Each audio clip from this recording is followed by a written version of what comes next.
Selamat datang kembali di Indonesia Memilih. Ya, pemirsa dan Arlista. Ya.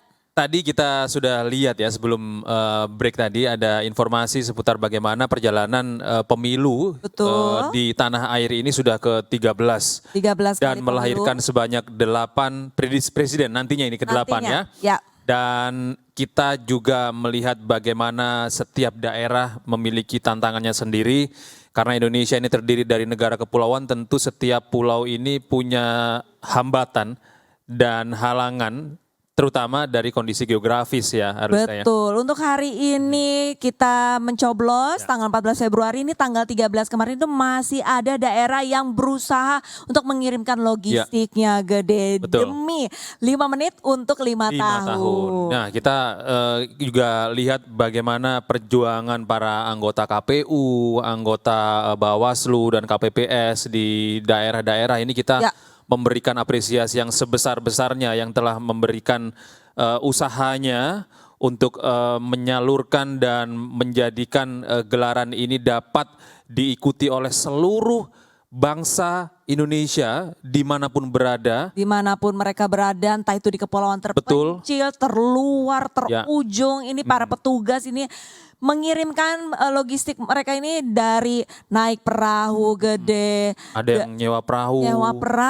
Ada yang sampai digotong-gotong sama-sama. Terus kemudian untuk mencapai lokasi-lokasi yang sangat ekstrim gitu, ada beberapa komunitas yang juga turut serta. Betul, komunitas off-road, komunitas terabas gitu ikut serta membawa kotak suara dan peralatan untuk tempat pemungutan suaranya nanti. Itu sebuah upaya yang luar biasa dan untuk menghargai itu dan untuk mengapresiasi apa yang sudah dilakukan oleh mereka oleh petugas ini. Saya kembali mengingatkan kepada pemirsa yang ada di rumah segera untuk bisa datang ke TPS menyalurkan suaranya. Hak suara Anda. Jangan sampai golput karena upaya yang Anda lakukan hari ini hanya 5 menit namun efeknya akan sangat terasa.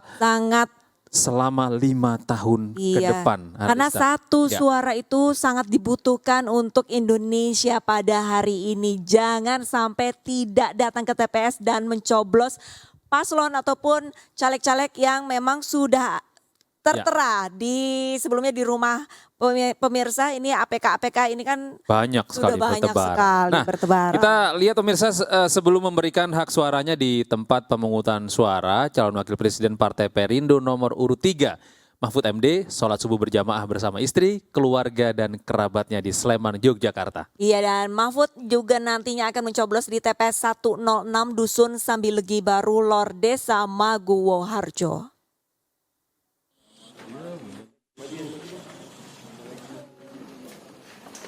Bertempat di Masjid Darul Ikom Sambilegi, Lor, Maguwo Harjo, Sleman, Yogyakarta, calon wakil presiden Partai Perindo nomor urut 3 Mahfud MD sholat subuh berjamaah. Mahfud MD meninggalkan rumah didampingi istrinya Zainatun Nihayati sebelum azan subuh berkumandang. Mahfud sempat menyapa awak media yang sudah menunggu sejak pukul 4 pagi. Mahfud akan menggunakan hak suaranya di TPS 106 di dekat rumahnya. Setelah itu Mahfud akan kembali ke Jakarta untuk memantau penghitungan suara pemilu dan pilpres. Insya Allah secara garis besar kita nanti secara umum sudah akan melihat hasil pemilu sekitar jam 3 ya. Saya kira informasi resmi barangkali dari TV-TV mulai jam 3, tapi biasanya sebelum itu sudah beredar lewat berbagai media tentang perkiraan hasil akhir.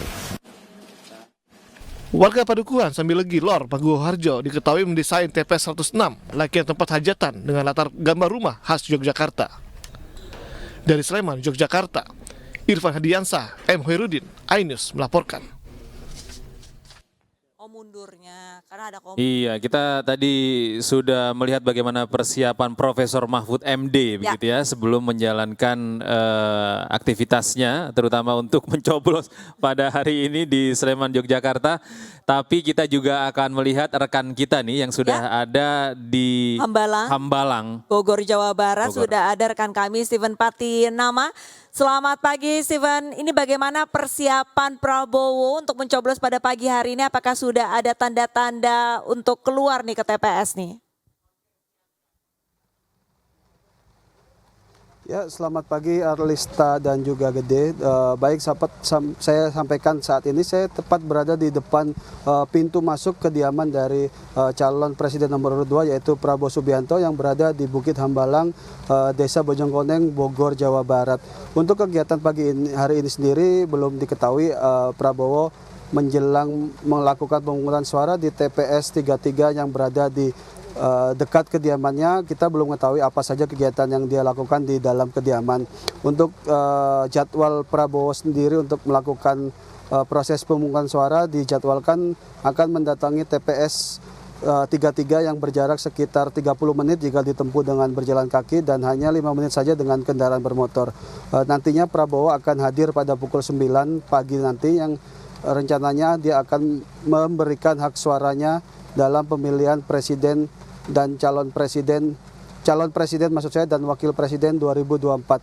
Untuk siapa saja yang akan mendampingi Prabowo nanti menuju TPS 33 sampai saat ini kami belum mendapat informasi siapa saja yang akan mendampingi Prabowo Subianto baik dari tim TKN ataupun keluarga dekat Prabowo Subianto. Untuk saat ini sendiri awak media telah menunggu keberangkatan Prabowo Subianto di depan kediamannya yang berada di Hambalang ini sejak pagi tadi. Untuk kondisi saat ini sendiri, kondisi lokasi di rumah Prabowo sendiri tengah diguyur hujan sejak malam hari tadi dan sampai saat ini pun kondisi hujan terus mengguyur lokasi termasuk di tempat pemungutan suara yang berada di bawah atau tepatnya berjarak 30 menit atau 5 menit dengan kendaraan dari rumah kediaman calon presiden nomor urut 2 Prabowo Subianto. Setelah melakukan pemungutan suara, capres nomor 2 ini dijadwalkan akan menuju ke Jakarta, tepatnya ke rumah kediamannya di Kartanegara untuk memantau hasil penghitungan cepat atau quick count. Sedangkan untuk tim kampanye nasional sendiri memiliki jadwal menggelar nonton bareng quick count yang akan diselenggarakan di Istora Senayan pada pukul 15.00 sore nanti. Begitu Gede dan Arlista. Terima kasih Steven Patinama melaporkan langsung dari Hambalang, Bogor, Jawa Barat.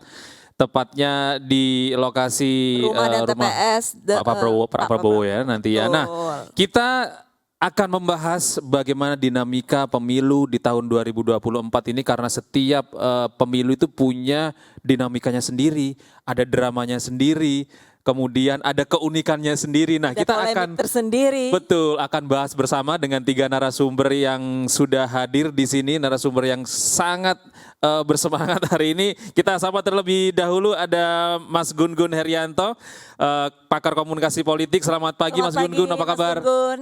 Alhamdulillah. Baik, selain luar Mas Gun-Gun biasa. ada juga pengamat politik Mas Ray Rangkuti. Selamat pagi. Pagi Mas Ray. Dan juga ada Ketua Bawaslu periode 2017-2022 ada Bung Abhan. Selamat pagi, Assalamualaikum Bung Abhan. Iya, ini selamat luar pagi, biasa selamat sekali ya. datang di studio kami. Kami ucapkan terima kasih sudah menyempatkan waktunya di pagi yang mendung ini meskipun diguyur hujan. Hujan, tadi kehujanan nggak? Kehujanan, berarti merata hujannya tadi pagi di Jakarta ya. Ya. Baik. Betul, jaket agak karena dingin ya. Tapi semoga cuaca yang dingin ini mendinginkan juga hati kita, mendinginkan juga pikiran kita untuk nanti sama-sama memberikan suara di bilik suara dengan hati dan kepala yang dingin ya, Lista ya. Dingin dan ya. Oke. Kita terlebih dahulu ngobrol dengan Mas Gun-Gun. Mas Gun-Gun, kalau kita lihat ya Mas Gun-Gun ya, ini kan 2024 ini adalah pemilu yang ke-13 ya Mas Gun-Gun ya. Kalau Anda melihat 2013 dibandingkan dengan pemilu-pemilu sebelumnya yang sejarahnya cukup panjang ini, apa yang menjadi menarik dari pemilu ke-13 2024 ini Mas Gun-Gun? Jadi begini, pemilu 2024 ya ini kan harusnya pemilu yang meneguhkan, pemilu yang kita sebut prosesnya itu tahapannya konsolidasi demokrasi. Ini harusnya, idealnya. Kenapa? Karena sejak 2004 kita sudah memilih presiden langsung kan, meskipun pemilu itu sudah berkali-kali dilaksanakan, tetapi untuk pilpres langsung kan baru dimulai 2004 kan. Kemudian 2019 kita terakhir menyelenggarakan pemilu, kita 5 kotak. Ya, salah satunya adalah capres, cawapres, kemudian ada DPD, kemudian ada DPR RI, kemudian ada DPRD provinsi, kabupaten, kota. Nah, khusus untuk 2024 agak berbeda dengan 2019 dalam konteks dinamikanya. Apa yang membuat beda? Kalau 2019 kita mungkin tahu ya, Arlista tahu bahwa di 2019 itu isu pergerakan dinamika konflik itu lebih banyak di akar rumput.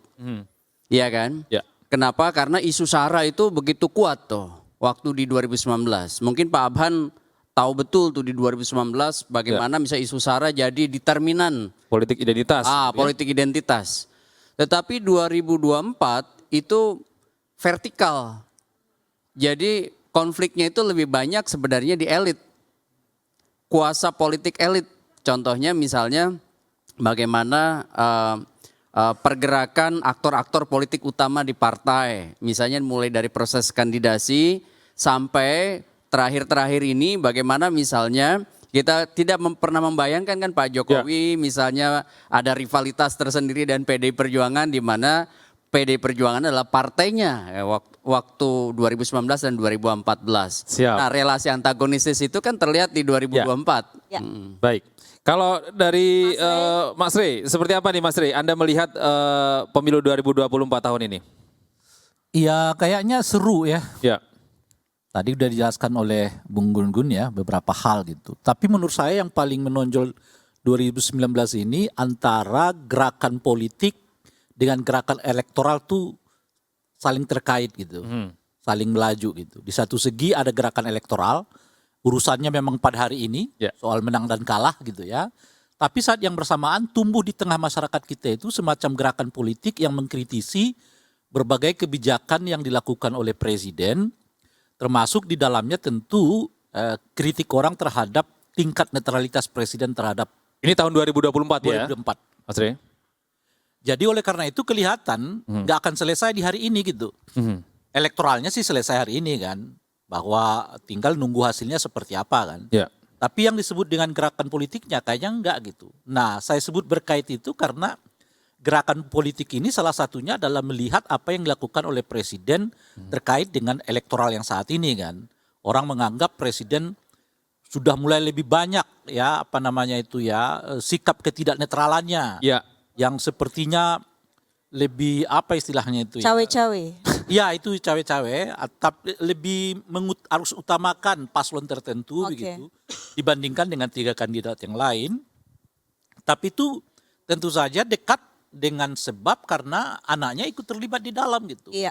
Jadi isu yang menonjol pada hari ini, kalau tadi misalnya disebutkan oleh Bung Gun-Gun ya, misalnya kita kan udah melampaui ini. Pertama hoax, kita udah lewati penggunaan hoax di dalam pemilu gitu. Penggunaan isu identitas kita udah juga lewati. Nah, untuk 2024 ini kita ditantang oleh isu dinasti politik gitu. Jadi boleh disebut sejak 2014, 2019 isunya selalu beda-beda nih. Ya. Ada hoax, ada identitas. Ya. Dan kali Nah, sekarang kita dihadapkan pada isu politik dinasti. Politik dinasti, betul ya. Kalau Bung Abhan, Anda ada di lingkaran langsung ini ya. Bawaslu ya pada saat itu ya. Di tahun 2017 dan hingga 2022. Bung Abhan, kalau Anda bisa menceritakan bagaimana tantangan yang dihadapi saat itu dan apa yang terjadi kondisi politik saat ini di 2024 seperti apa nih? Oke, terima kasih. Kalau dari aspek regulasi ya, saya mulai dari aspek regulasi. Sebetulnya bahwa pemilu 2024 ini nggak ada beda sama sekali dengan 2019 ya. Ya. Karena landasannya adalah Undang-Undang 7 2017. Ada memang perubahan Undang-Undang menjadi Undang-Undang 7 2023, tetapi sebenarnya nggak terlalu banyak soal mengatur teknis dan sebagainya. Artinya apa? Bahwa tidak ada perbedaan dari sisi itu. Artinya juga bahwa penyelenggaraan mestinya harus lebih siap dibanding pada tahun 2019. Saya kira baru kali ini sepengetahuan saya pemilu itu dengan undang-undang yang lama. Biasanya pemilu dilaksanakan dengan undang-undang baru terus itu kan. Nah, baru kali ini ya. Kalau soal dinamikanya saya kira memang agak beda ya. Kalau dulu kan hanya 2 paslon ya. Jadi kayak keterbelahan itu jelas itu kan. Nah, sekarang meskipun memang 3 calon tapi ada selain tadi saya nambahkan soal isu dinasti dan sebagainya. Yang hari ini yang ada banyak muncul soal dugaan Mas Aban? abuse of power kira-kira itu kan. Iya, Bung Aban kita maaf potong sedikit karena ini ada keterangan langsung dari cawapres maksud kami nomor urut 1 Muhaimin Iskandar. Berjalan ke TPS terdekat. Nanti rencananya habis pencoblosan bertemu dengan Pak Anies di Diponegoro ya? Iya, nanti setelah pencoblosan kita meluncur ke posko pusat pemenangan Amin di Jalan Diponegoro 10. Gus, kalau kemarin malam kan Gus Imin bilangnya deg-degan. Kalau pagi ini gimana Gus setelah sarapan bersama keluarga? Rasanya hari ini kayak mau sholat Idul Fitri aja. Ada apa ya, rasa optimis lah, insya Allah. Masuk ke putaran kedua, Gus? Optimis sekali. Gus, ini kan ada pemandangan yang berbeda. Kalau dari kemarin-kemarin kalau misalnya ada hal yang besar gitu, pasti ada ibu. Gus Imin ada di sini ya gitu. Kalau ini nggak ada, jadi kayak nggak sungkem dulu pagi ini itu kenapa Gus? Ya, ibu saya punya hak pilihnya di Jombang, saya punya hak pilihnya di sini. Makanya kemudian ke ibu mertua. Ibu mertua nanti dekat TPS di situ. Dan mohon doa restu ibu mertua dulu, ibunya istri saya, kemudian baru kita ke TPS. Kalau langkah-langkah untuk mengantisipasi kecurangan gimana Gus? Ya, kita terus monitor, kita melakukan tabulasi, kita terus mengharap kepada seluruh para pendukung Amin setelah mencoblos kembali lagi jam 12 di shift, di bergantian di setiap TPS. Jadi pokoknya sejak jam 12 sampai mengakhiri penghitungan tidak boleh dibiarkan atau ditinggalkan TPS-TPS kita. Kepada seluruh pendukung masyarakat, tolong TPS kita dijaga, suara kita dijaga supaya energinya kuat, bergantian saja.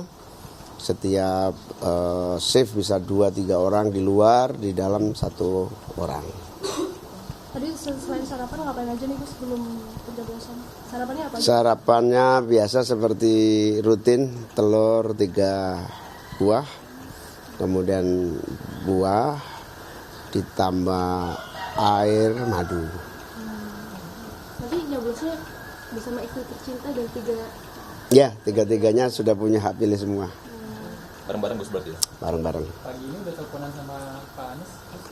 Belum sempat teleponan. Ini nanti menjelang pencoblosan ke arah sana baru teleponan. Komunikasi terakhir sama Pak Anies, ada pesan buat tetap semangat? Ya itu tadi keterangan dari Caimin, beda ya Manglingi untuk hari ini ya.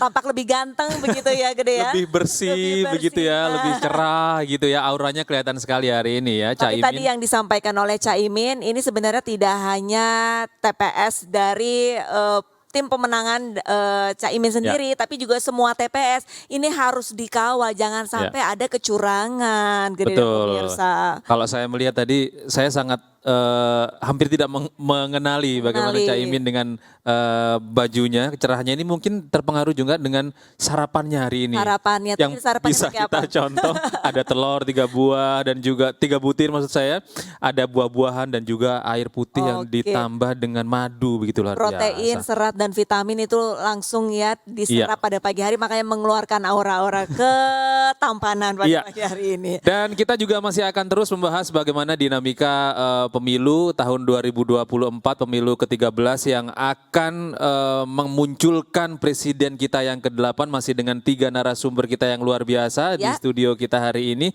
Dan pemirsa, Indonesia Memilih masih akan kembali usai jeda pariwara berikut ini.